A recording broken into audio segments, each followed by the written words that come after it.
This is News 6 Tonight. Hello, everyone, and welcome to News 6 Tonight. We are so glad you made time for us this evening. We love it when you just carve out a few minutes to catch up on the news happening today. I'm Ginger Gadsden. Normally, I'm here with Matt Austin. You're going to hear from him in just a little while. He was actually out reporting on one of the big stories we're covering today.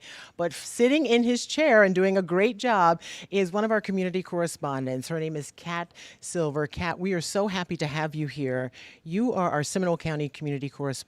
And we want to get to know you a little bit better and talk about how it is covering a particular community and why it's so important. Thank you for being here tonight. Well, thank you for having me. I'm excited to be on News 6 tonight. This is the place to chat and catch up about our community, and that's what we're here to do. On the big news stories, and we have a lot of big stories that happened today, and we're going to get right to it. One of the stories that happened, it was right as we were going on the air at 5 o'clock today, and our News 6, Mike DeForest, our investigator, broke this story first. We were the first ones in the market to have this story. It's about Stephan Sterns. He is the man who is facing charges in the death of 13-year-old Madeline Soto in Osceola County. We've all covered that story, Catherine, and it is just heartbreaking.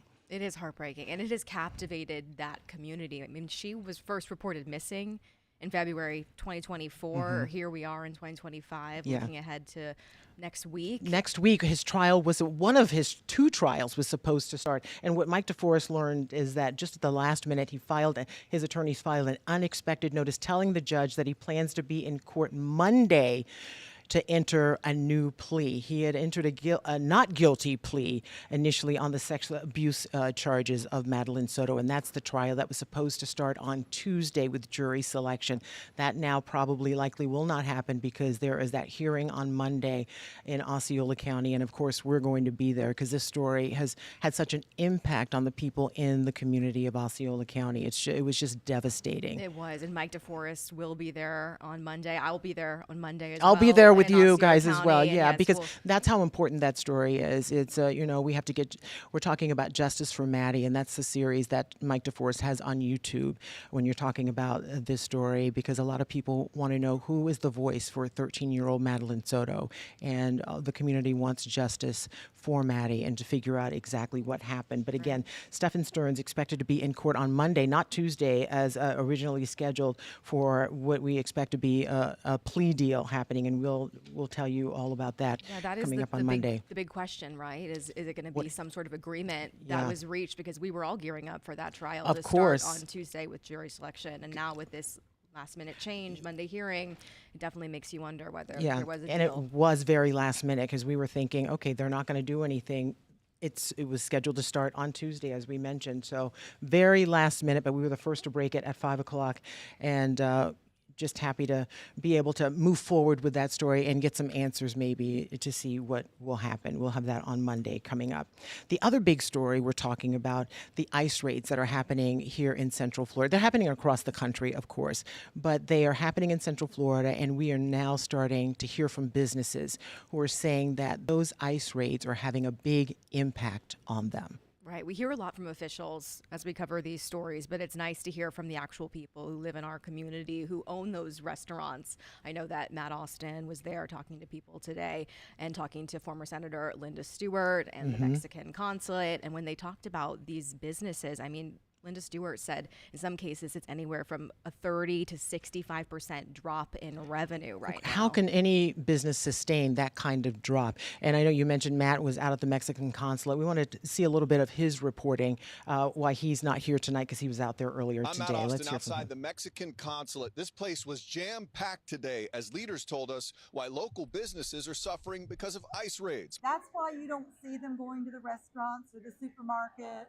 or really going anywhere, because they are afraid that they may not have the proper paperwork and they don't want to go to jail. And we're talking about people who are here legally and on they're a path legally to citizenship. on a path to citizenship, but they're uncertain if they've completed all the information that they need to have. And that's what they're doing. They're trying to get their house in order, so to speak, because at the Mexican consulate, it's one of the few places that's immune. They are granted immunity because ICE cannot come there and talk to them. But Linda Stewart told a story of a woman who was pulled over, and the agent wanted to see her driver's license and some other paperwork, and she produced all of that. And then she was apparently asked for her birth certificate, which no one drives around with a birth certificate, is their point. And she was arrested and taken away, but she had 4 kids in the car with her. So her husband had to eventually come, take the kids, and then produce the birth certificate. And she was let go, of course, but they're just trying to avoid that from happening over and over again in the community. And it really is having a big impact. The numbers that you mentioned on businesses, that's not sustainable. Right, and that is what we hear a lot of these what if questions, right? A lot of times we see rumors, I'm sure a lot of people see them online too, of like, hey, maybe ICE is spotted in this shopping center, and it's hard to know, is that really happening, or is there just this fear that is surrounding that? So the big thing about today was really giving them resources, sharing them, like, this is what you can do. Exactly, and a safe space to do it, because you're right about social media. There's a lot of conjecture out there right now, and you have to be very, very careful as to what you're seeing. Is that legitimate? Are they raiding all of these places, or is that just someone who has an agenda who may be putting that out there for whatever reason? So you have to be very careful the information that you consume, which is why we hope you consume a lot of your news here at News 6 tonight, because we're just going to give you the facts, the straight facts. And of course, that's a story we're going to continue to follow, those ICE raids happening in Central Florida and across the country, but particularly here, because what happens in this community impacts all of us, right? And that brings me to our next subject, which is you, Kat Silver. Okay, this is the one. one. Yeah, you are one of our community correspondents. You cover Seminole County. And we have gone to the community correspondent system, and it has really changed the way people here in this building are reporting and telling stories, at least from my view on the anchor desk. Tell me a little bit about how it's changed the way you gather information and how you report stories. Well, we've always been focused on Central Florida, right? And I did spend a lot of time before in Seminole County, but now that we are really driving our stories and the purpose behind them and where we are and spending more time in these communities specifically, it does make a difference, because when you're there, you meet more people, it leads to something, and you're hearing the stories that they want to share. And when we hear from them, then we can actually do it and make a difference, which is a big thing. We can only do so much if we're in the newsroom, right? Correct. Very little news happens in a newsroom, I have found over the years. Yes. But I love the fact that sometimes you go to a community, people get to know you. And when they see you day in and day out, what does that do? Well, it gives them a person to turn to. They know, okay, if I have something going on in my neighborhood, I know the exact person that might be able to help me in this case. Or if I alert them to what's happening, maybe they can find me the answer to the question that I have, or get the attention that I've been needing for whatever's going on in that situation. Yeah, don't you find it builds trust in what you're doing, because they see you there, not just when something terrible is happening. That is a big thing. Because people always say the news is negative. Yeah, some of the stories are hard. Some of them are tough, and you have to tell those stories. You can't sugarcoat it. But if there's something good the community has come together to do, you guys tell those stories too. Yeah, and I like those stories. Maybe even we better. prefer those stories, right? Because it's important to remind people we cover these communities because that's where we live. It's where we shop. It's where we do all of our business. And so when you're in Seminole County, you know you're in that community every single day. How does your day start?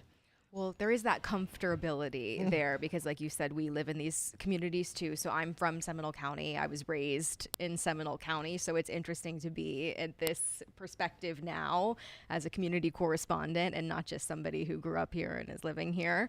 But my day starts in Seminole County looking to see what's going on, what are people talking about, what matters to them, because ultimately that's what we're here to do, is to translate that into a bigger platform. Yeah, and it really shows people that, okay, these are not just drive-by stories, which is, I think, a complaint we get a lot about. It's like, we only see you guys when bad things are happening. Right, and then we're gone. And that's a hard thing that we struggle with, just even personally. Sure. You have that moment where we're talking to people in tough times, and then you feel like, am I just going to be gone tomorrow? Yeah. And so it's nice to be able to to stick around. Yeah, and it really invest is. in a place. Have you also found it easier to get other stories in the community because they see you now, they know who they can call, as you mentioned, or they have an idea about something and then they call you for help? Yeah, they absolutely do. And just, I think being there physically makes a difference, because if you're in a place where the meeting is happening or where people are talking, usually someone there is going to say, hey, I have something. Yeah. And it'll lead to something else. Yeah. Well, you do an amazing job on the ground in Seminole County. Thank We you. love having you here, and thank you for taking the time to fill in for Matt tonight. But we're not done yet because we have a quick break we're going to take. But coming up on the other side of the break, a story we have been watching all week. It's the story of the attempted kidnapping that was in St. Augustine. Incredible video. And I've been wondering about this young woman all week, and we're going to hear from her on the other side of the break. Stay with us.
Welcome back to News 6 tonight, everyone. I am here with community correspondent Catherine Silver, who is doing a phenomenal job of filling in for Matt tonight. It's so nice to have you here. Bringing Friday energy. Ginger. Yes, exactly. We need that. This is a story, Catherine, we've been talking about. When I saw this attempted kidnapping that happened in St. Augustine, it gave me chills. It made the hair rise on my arms, the back of my neck, and everything. It's this young woman let's just play what the clip is first, and then we'll tell you about it.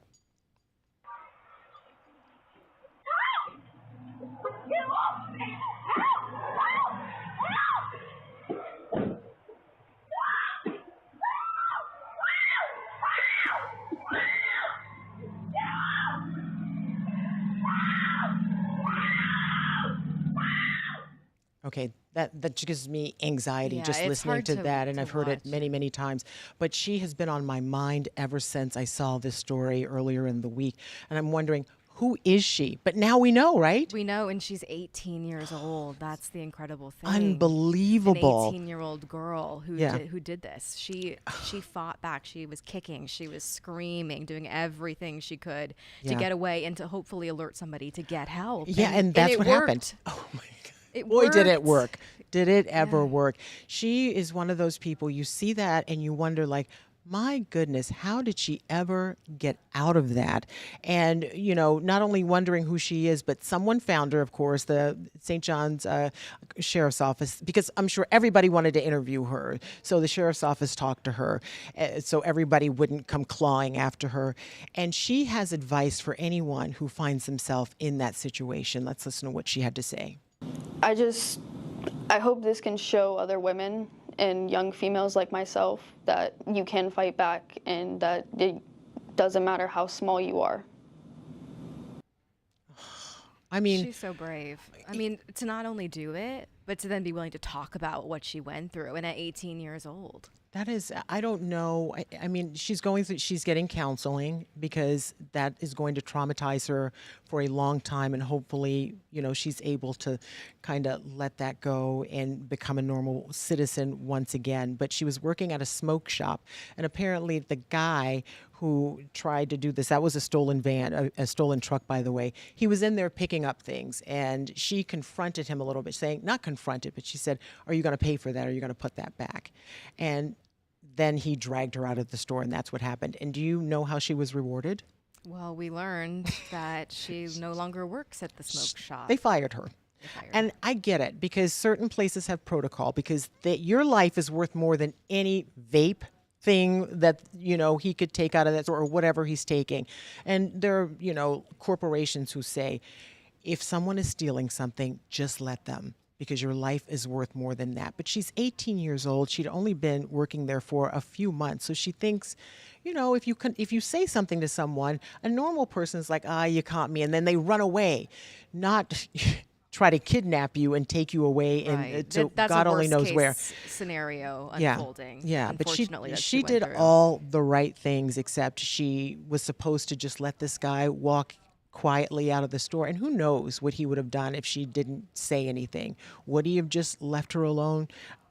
We'll never know. Yeah, but it's kind of harsh that she lost her job. And her sister also worked there. That's another story. Her sister worked at the same vape shop, and they fired her as well. So we'll dig more in figuring out. But meanwhile, I hope someone gives this young lady a job. Maybe she'll go into law enforcement. I think she would be great for law enforcement. Well, I mean, obviously, we haven't spoken to her personally, but seeing that she is speaking and sharing her story, I would hope that she's going to get through this come back. Yeah. Well, clearly, she's a fighter, so she will obviously come back a fighter. strong. Yeah, that's for We can sure. help. But just wanted to give you an update on that, because that story, everybody's talking about it, and it really stuck with a lot of us hearing her video scream like that. Yeah, makes an exactly. impression. Okay, something else that is sticking with us, and we don't want it to stick. Girl, it is Sticky. hot. It is so hot out there. And one of your jobs today as a community correspondent, you just don't get to sit in the air-conditioned building to tell us, that there's a heat advisory out there. You have to go out into it. Oh, yes. And especially when there's a big baseball tournament happening in Seminole County. We have the Boom Bus Sports Complex that hosts these kinds of events, baseball, softball tournaments, all the things. And so if those families have to be out there this weekend cheering on their daughters and sons whoever it may be, then I can be there for an afternoon. And to prove it, she was. Let's watch a little bit of your story that you reported on today. Okay. Hot all the time up in Missouri, so this is a little bit different though, because I don't walk around completely drenched in sweat. Denise Pence is among the hundreds in town for a baseball tournament. We had plenty of water and Gatorade and we were good, so now we're headed to the beach.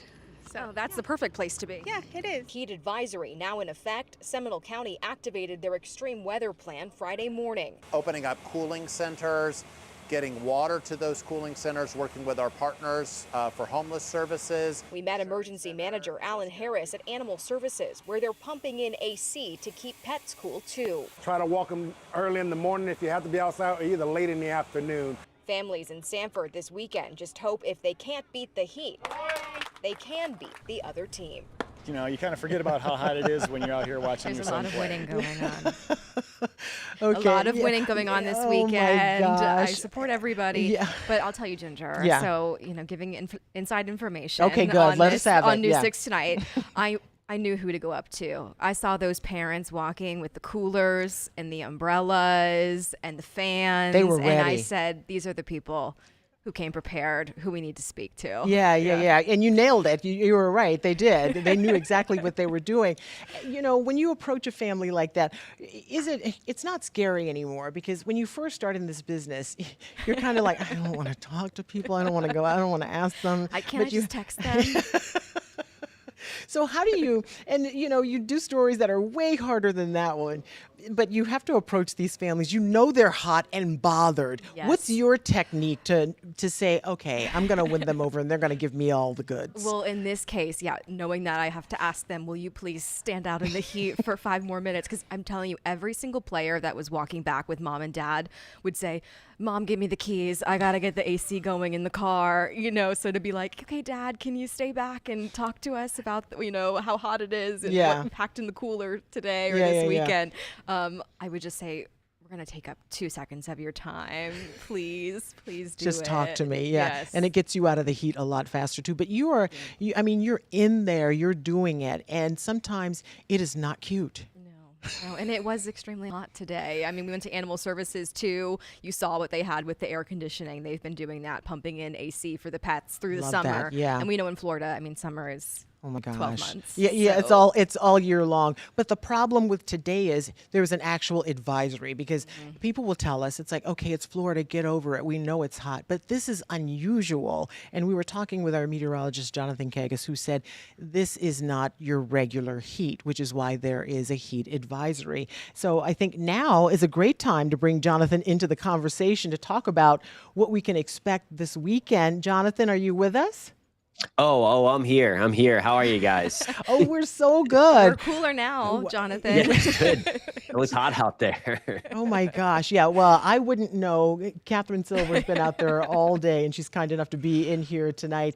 It has been, and you could tell the people, I could tell. I saw you when you came back in. You're like, I just need a minute. I made a rookie mistake. I didn't have my water bottle filled up before I left. So yeah, we know all better. about business. Yeah. We know a classic error. And Jonathan, you're saying this is going to last throughout the weekend.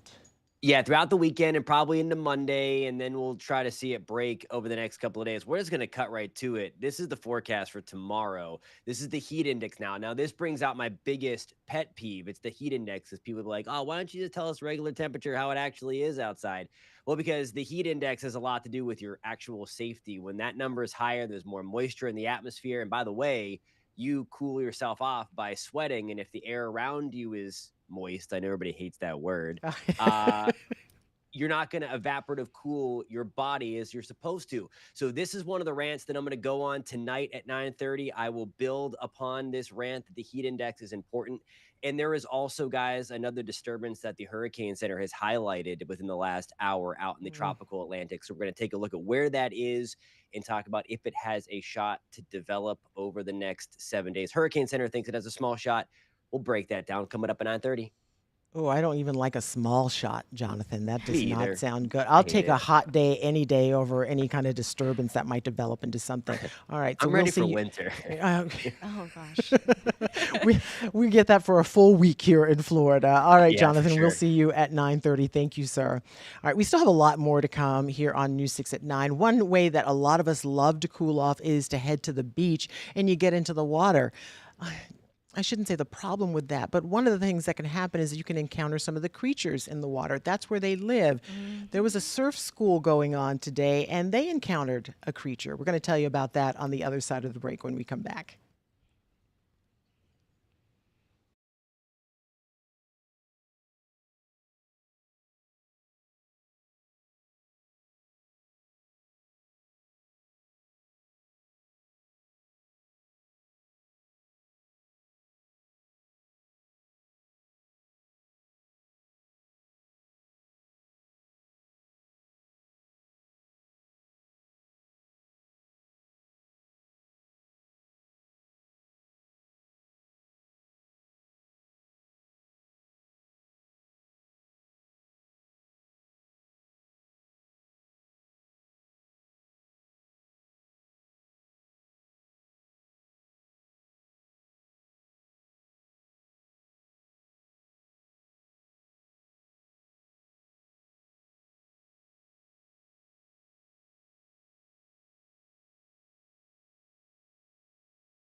Oh, welcome back to News 6 Tonight, everybody.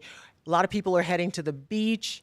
We had a surf school going on in New Smyrna Beach, and the surf instructor was in the water with some of his students, and his students saw something. Here's one of those students. Here's what he had to say.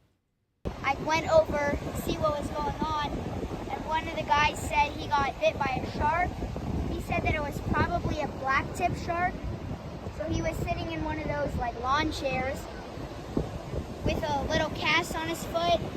He probably got bit right about here, just a little nibble, and he just got taken off in a stretcher.